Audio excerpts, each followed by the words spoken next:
ఖమ్మం జిల్లాలోని ఏదులాపురం మున్సిపాలిటీలో దాదాపుగా ఎన్నికల ప్రచారం జోరందుకుందని చెప్పుకోవచ్చు.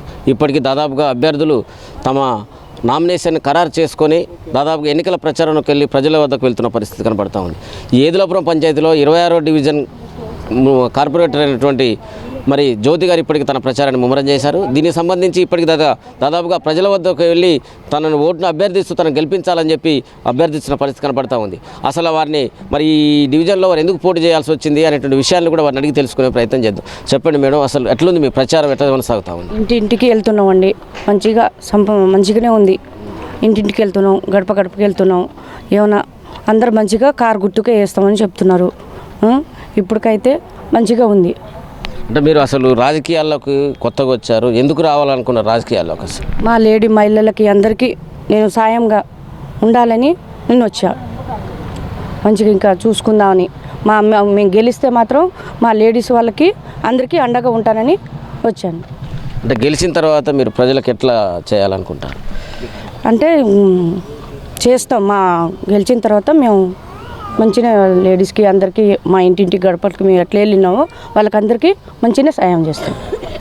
అదేవిధంగా బీఆర్ఎస్ నేత కృష్ణ గారు ఉన్నారు. చెప్పండి అన్న, కొత్తగా మున్సిపాలిటీ ఏర్పడ్డ తర్వాత బీఆర్ఎస్ పార్టీ అభ్యర్థిగా మీ డివిజన్లో జ్యోతిగా నిలబెట్టారు.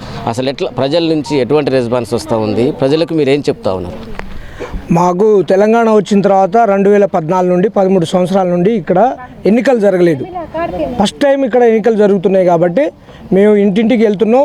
ఇప్పటి వరకు ప్రజాపాలన అనేది ఇక్కడ లేదు.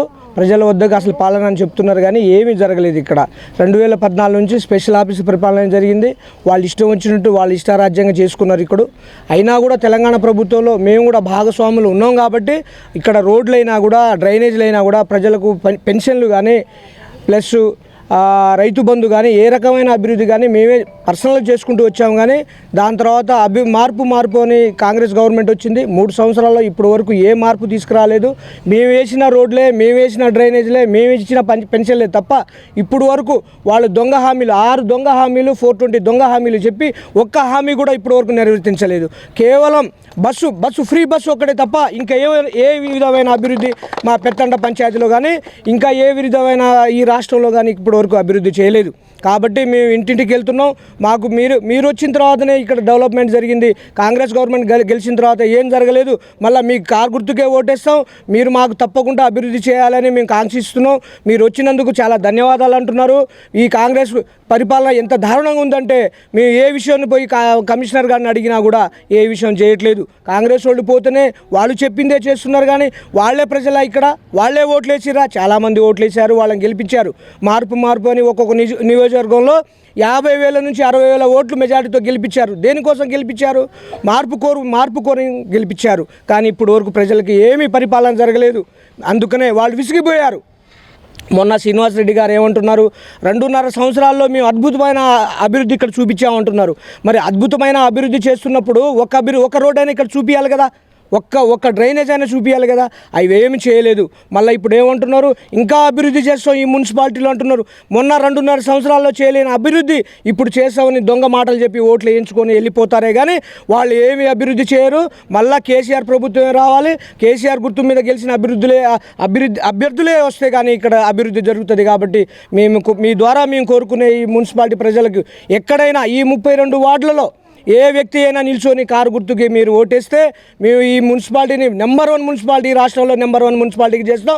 అంతేకాదు ఈ 26వ డివిజన్ ప్రజలకు మేము ఇచ్చేది ఒకటే హామీ, ఈ 32 డివిజన్లో మేము దీన్ని నెంబర్ 1 డివిజన్గా చేసి మేము మీకు నిరూపిస్తాం. అప్పుడే మేము వద్దకు మళ్ళీ ఓట్లకు వస్తామని మీ అందరికీ హామీ ఇస్తూ ఈ కారు గుర్తు పైన మేము అత్యధిక ఓట్లతో బాణజ్యోతి గారిని గెలిపిస్తారని మేము ఆశిస్తూ మీరు మాకు ఆశీర్వదించాలని కోరుకుంటున్నాం.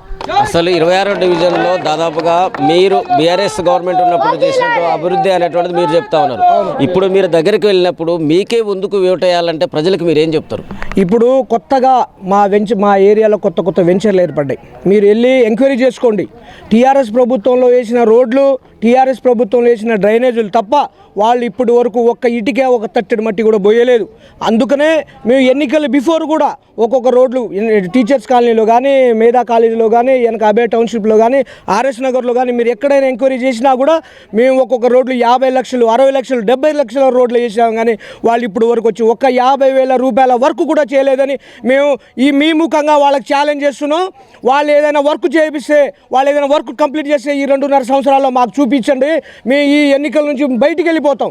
అంతేగాని మీరు దొంగ మాటలు చెప్పి మళ్ళీ ఇంకోసారి మొబ్బై పెట్టి ఈ జలాల కాడ ఓట్లు వేయించుకునే పరిస్థితి లేదు.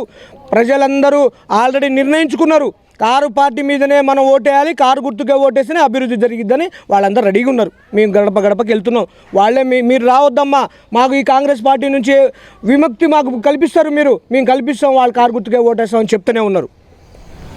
ఇది పరిస్థితి. ఏదేమైనా మొత్తానికి తాను కొత్తగా నూతనంగా రాజకీయాలకు వచ్చినప్పటికీ ఈ 26వ డివిజన్ని అభివృద్ధి చేయాలనే లక్ష్యంతోనే, అదేవిధంగా ఈ డివిజన్లో ఉన్నటువంటి ఏదైతే అన్ని ఈ ప్రాంతాల అభివృద్ధి కోసం తాను శక్తి వంచన లేకుండా ప్రయత్నం చేస్తానని, అదేవిధంగా గతంలో బీఆర్ఎస్ ప్రభుత్వం ఉన్నటువంటి ఆ సమయంలో జరిగిన అభివృద్ధి తప్ప ఈ 2.5 సంవత్సరాల్లో కాంగ్రెస్ ప్రభుత్వ హయాంలో జరిగిన అభివృద్ధి శూన్యమని చెప్పి, ఆ ప్రభుత్వంలో జరిగిన అభివృద్ధినే ఇప్పుడు కాంగ్రెస్ ప్రభుత్వం చూయించుకొని తిరిగి ఎన్నికలకు వస్తుంది. అయినప్పటికీ కూడా ప్రజలు కూడా వారిని తిరస్కరించి బీఆర్ఎస్ అభ్యర్థి గెలిపించడానికి సిద్ధంగా ఉన్నారని చెప్పి బీఆర్ఎస్ నేతలు అదేవిధంగా అభ్యర్థి కూడా చెప్తున్న పరిస్థితి కనపడతా ఉంది. కెమెరా పర్సన్ శ్రీనివాస్తో వెంకటేశ్వర్లు, V5 న్యూస్, ఖమ్మం నుంచి.